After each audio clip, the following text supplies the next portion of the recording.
देखिए, कांग्रेस ने supreme court के फैसले का स्वागत किया है और कहा है कि विभाजन करने के लिए लाया गया था यह आदेश। विभाजनकारी राजनीति की जरूरत नहीं। इस फैसले से यूपी सरकार सबक लेगी, देश संविधान से चलेगा। क्योंकि कांग्रेस इस फैसले पर लगातार विरोध इसका कर रही थी, सरकार से सवाल पूछ रही थी और भेदभाव वाला फैसला कांग्रेस की तरफ से इसे बताया जा रहा था, जिस पर अब कहा है कांग्रेस ने कि इस फैसले से यूपी सरकार सबक लेगी। डिसीजन लिया है सुप्रीम कोर्ट ने। सुप्रीम कोर्ट के आदेश का हम बिल्कुल स्वागत करते हैं। माननीय उच्चतम न्यायालय का एक बार फिर से बहुत शुक्रिया अदा करता हूं, जिसने ये बता दिया कि ये देश संविधान से चलेगा। जिनको जो खाना है ये उन पर छोड़ देना चाहिए। वो स्वेच्छा से खाएं, पिएं, कहां से लें, क्या करें, ये उनकी इच्छा होना चाहिए। सुप्रीम कोर्ट के इस निर्णय का, अंतरिम आदेश का स्वागत करता हूं। और इस पर बात करने के लिए अभिषेक आपके पास आते हैं। क्या यह फैसला सुप्रीम कोर्ट की रोक बीजेपी के लिए झटका?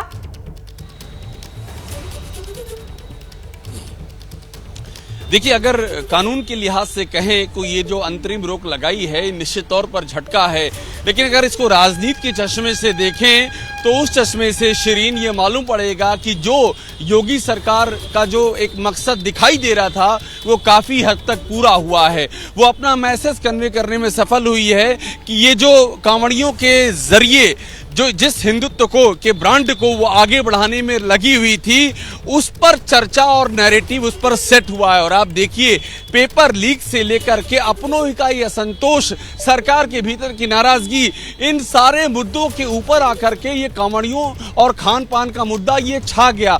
तो उस हिसाब से यूपी सरकार, योगी सरकार का जो एक पॉलिटिकल मोटिव दिखाई पड़ रहा है वो काफी हद तक पूरा होता दिखाई पड़ रहा है। लेकिन इसका दूसरा पहलू भी है। दूसरा पहलू ये है कि अपने ही लोगों में दरार खुल के सामने आई है। आरएलडी ने खुल के विरोध कर दिया, जेडीयू ने विरोध कर दिया, बीजेपी के अपने दूसरे जो साथी हैं वो भी टाइमिंग को लेकर असहज हैं। तो ये एक तरह का एक आंतरिक विरोध भी सामने आया है। तो कुल मिलाकर के और उस पर जवाब देना भी कहीं ना कहीं भारी हो रहा था।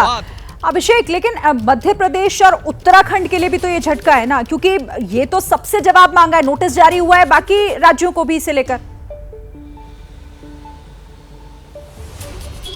बिल्कुल, देखिए, यूपी ने पहल की थी और उसके बाद उत्तराखंड और मध्य प्रदेश ये सब उसमें कूद पड़े थे।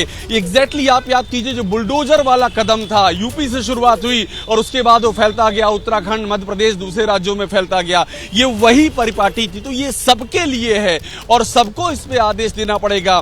कानून के लिहाज से देखें तो ये सबके लिए सेटबैक है, और अगर राजनीति के लिहाज से देखें तो सबके लिए अपनी इस राजनीति को आगे बढ़ाने के लिए ये एक और अपॉर्चुनिटी है। वो फिर से इस मुद्दे को पॉलिटिकली और आगे बढ़ाएंगे कि हम तो कोशिश कर रहे हैं, विपक्ष इसको डिरेल कराने में लगा हुआ है, तो पॉलिटिकली वो पीछे नहीं हटेंगे, जो अभी तक हमें समझ में आ रहा है। सुप्रीम कोर्ट ने रोक लगाई है। सुप्रीम कोर्ट ने कह दिया है कि नाम बताने की कोई जरूरत नहीं है।